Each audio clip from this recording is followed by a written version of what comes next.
Congressman, great to see you here today. I think I remember a time, not in the too distant past, where if a politician was found to have employed an illegal immigrant, it was probably something that was going to kill a campaign and possibly their career. Here we have the governor of New Jersey saying, I've got an illegal immigrant in my house. Come get him, ICE. I dare you.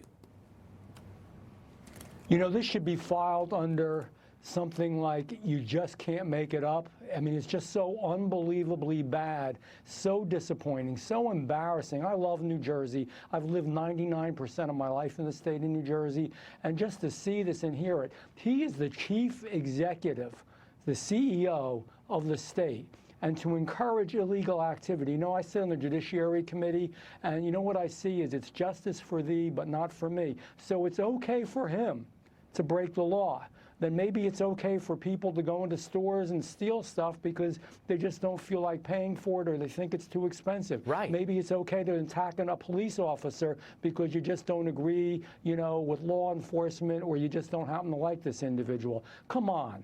This is America. We have the rule of law. What the governor is doing is awful and it's disappointing. You know, again, there was a time not that long ago, 10 years ago, even under Barack Obama, where immigration law was enforced, deportations were actually enforced. And here, whether or not it's the mayor of Chicago or here the governor of New Jersey, there's open defiance of the law, open defiance of law enforcement. It's a huge turn in the way that it has embraced the party criminality, at least on the note of illegal immigration. I want to move to this, Congressman. The Pentagon has a new policy in place. They're removing NBC, Politico, NPR, and the New York Times out of the dedicated media office spaces. They're going to make room for some new organizations to step in, like the New York Post, Breitbart, OAN, and HuffPost. Katie Couric has said and put out on X that this is propaganda. Wow, this is how news becomes propaganda. It's begun. Pay attention. Your thoughts, Congressman?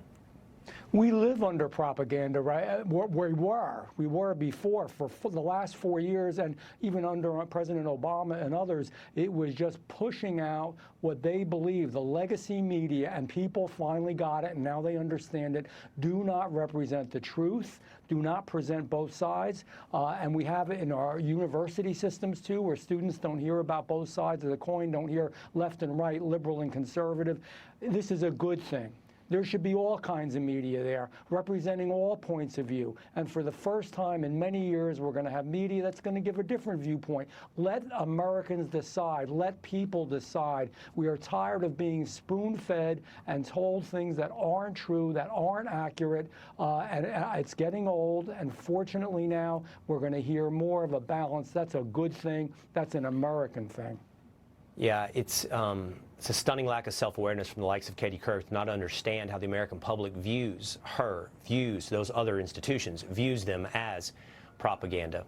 All right, finally, Congressman, sources are telling Fox News it's unclear how many people may be fired from the FBI as Trump looks to clean house. Attorneys representing some FBI employees say this could violate their clients' due process rights. What do you think about this moment where many FBI agents may be part of the whole purge from the DOJ to the Consumer Financial Protection Bureau within the federal government? Well, you know, I'm chairman of the Oversight Subcommittee in Judiciary, and we're going to dig into this stuff. The FBI, the Department of Justice, the Attorney General, DEA, most of the folks working in these agencies are good people that are working on the street. But the people at the top, what they did, you know, wanting to implant people in traditional Roman Catholic churches. This is what the FBI did. Creating and working to create the Steele dossier, which was a complete lie, working with a guy by the name of Igor Danchenko, giving him hundreds of thousands of dollars, using his lies to go after President Trump. Again, a horrible thing. Going after parents and school boards, terrible. Misusing FISA. They misused FISA going after people they didn't agree with. They misused FISA going after boyfriends, girlfriends, husbands, and wives millions of times.